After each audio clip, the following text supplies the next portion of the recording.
दोस्तों नमस्कार। दोस्तों हमारा देश विभिन्न जाति धर्मों का देश है और सभी लोग इस देश में मिलकर रहते हैं।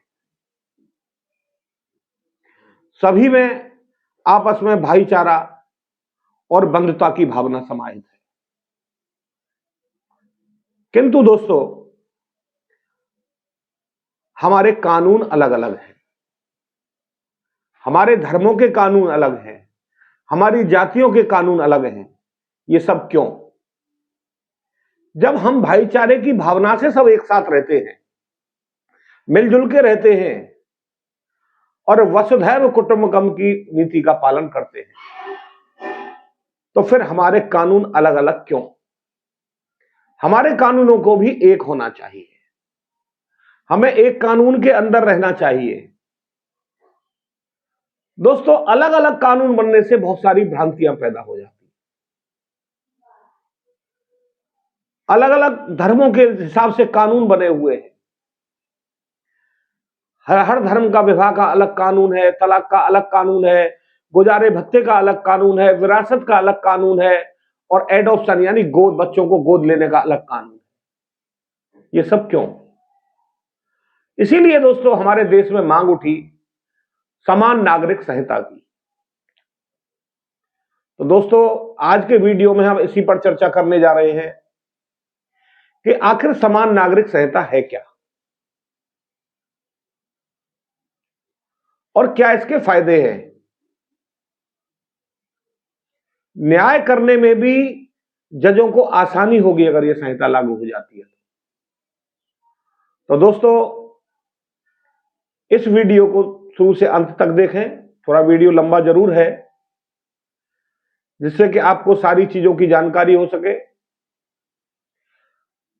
और मेरे इस वीडियो को ज्यादा से ज्यादा शेयर करें, जिससे ज्यादा से ज्यादा लोगों को जानकारी हो। अगर मेरा वीडियो पसंद आए तो इसको लाइक करें और दोस्तों मेरी हौसला अफजाई के लिए मेरे चैनल को सब्सक्राइब करें।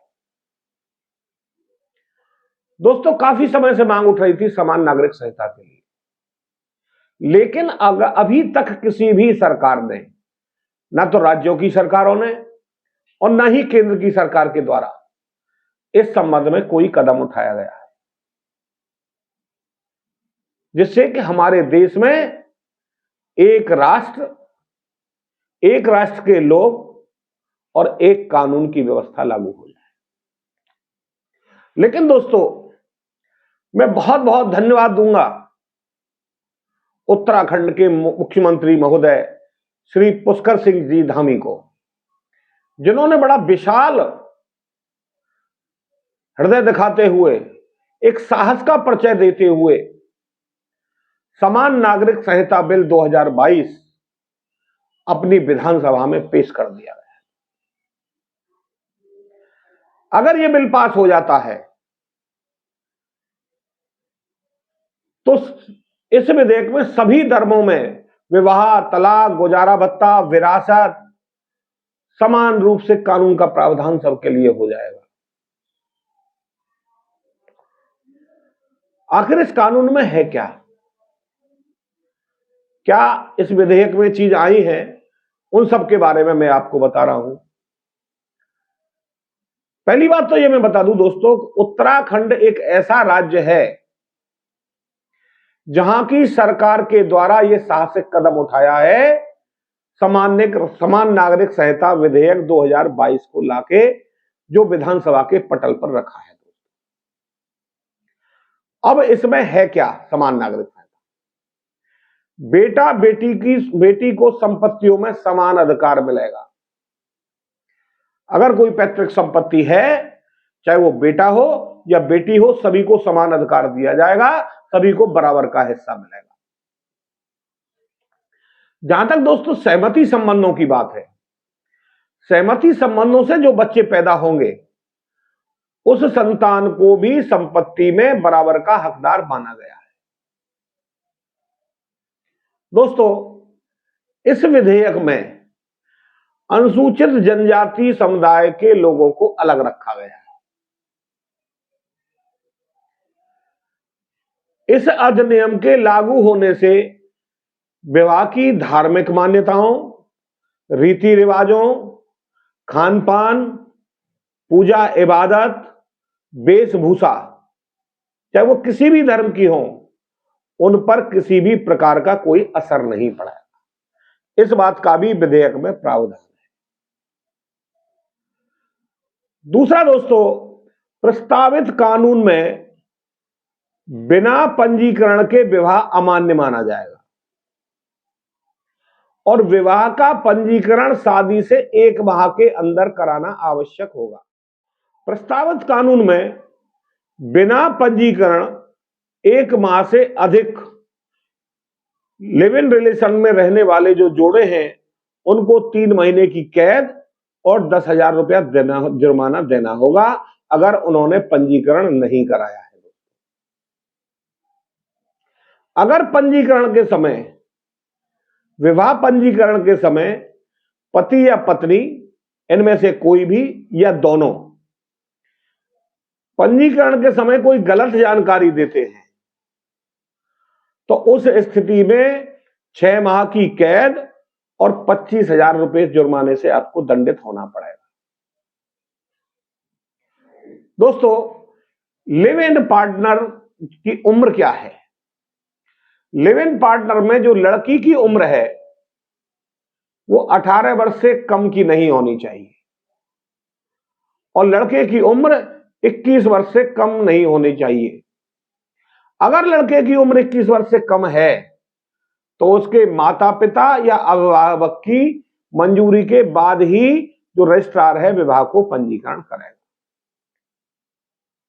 नेक्स्ट है दोस्तों, सहमति संबंधों से जो संतानें पैदा होंगी वो पैतृक संपत्ति में हिस्सा लेने की अधिकारी होंगी। दोस्तों, अगर वैवाहिक संबंध टूटते हैं तो इसकी जानकारी सब रजिस्ट्रार महोदय को देनी होगी और वैवाहिक संबंध टूटने पर महिला जो है वो भरण पोषण के लिए न्यायालय की शरण ले सकती है। इसमें यह भी प्रावधान किया गया है कि मुसलमानों को अब 4 शादी करने का कोई अधिकार नहीं रहेगा। बाल विवाह पर पूरी तरह से प्रतिबंध लगा दिया गया है। पुरुष और महिला को तलाक देने के लिए समान अधिकार दिए गए हैं। सभी धर्मों की महिलाओं को पैतृक संपत्ति में अधिकार दिया गया है।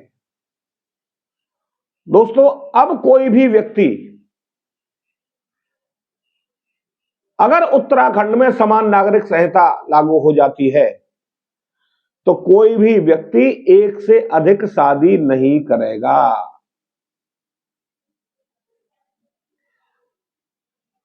अगर किसी के पति या पत्नी कोई जीवित है और उनमें से कोई एक दूसरी शादी करना चाहे तो वो शादी अवैध होगी और अवैध मानी जाएगी। ये भी उसमें प्रावधान किया गया है।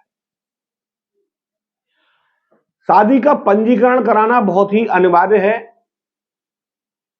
और अगर पंजीकरण नहीं कराया गया है तो आपकी शादी अमान्य करार दे दी जाएगी। दूसरा दोस्तों, अगर कोई तलाक की स्थिति आ गई है तो शादी के 1 वर्ष के अंदर कोई भी तलाक की अर्जी न्यायालय में दाखिल नहीं की जाएगी और ना ही तलाक होगा। 1 साल के बाद आप तलाक लेने के अधिकारी हो। एक वर्ष की शादी से 1 वर्ष के अंदर अंदर आप तलाक भी नहीं ले सकते। अब दोस्तों, जिन लोगों की शादी 2010 के बाद में हुई है, उससे पहले की बात नहीं कर रहा हूं मैं, जिन लोगों की शादी 2010 के बाद हुई है उनको 6 माह के अंदर अपने विवाह का पंजीकरण रजिस्ट्रार के यहां जाके कराना आवश्यक हो गया है। दोस्तों, अगर 6 माह के अंदर आप पंजीकरण नहीं कराते हैं तो आप पर 10,000 रुपए जुर्माना भी आरोपित किया जा सकता है। अगर कोई पति 1 से अधिक पत्नी रखता है, किसी दुष्कर्म का दोषी है क्रूरता करता है और किसी के साथ गलत संबंध बनाता है,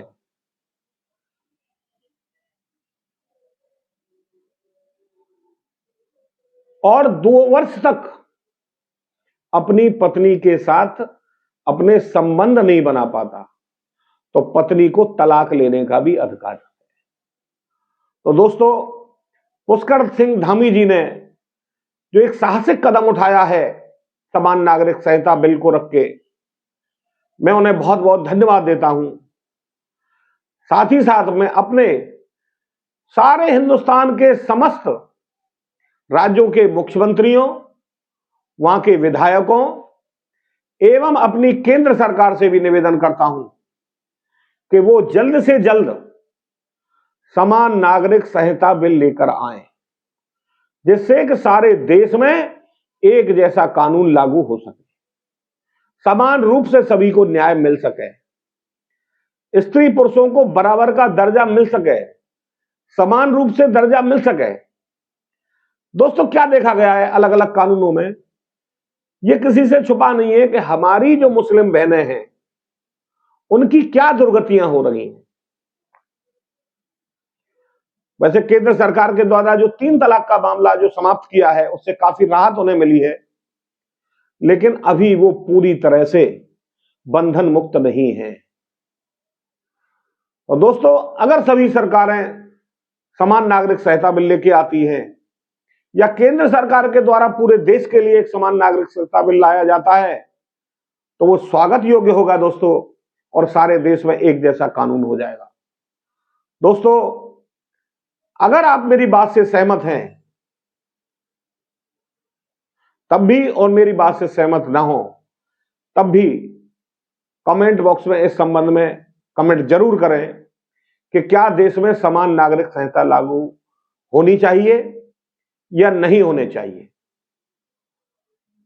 तो दोस्तों, आज के वीडियो में बस इतना ही। दोस्तों, मैं बहुत मेहनत कर रहा हूं, कम से कम 1 लाख तो मेरे लिए बनता है, एक शेयर भी मेरे लिए बनता है, और मेरे चैनल को सब्सक्राइब करने के लिए मैं आपसे निवेदन करता हूं। जय श्री राम, राधे राधे, जय श्री कृष्ण।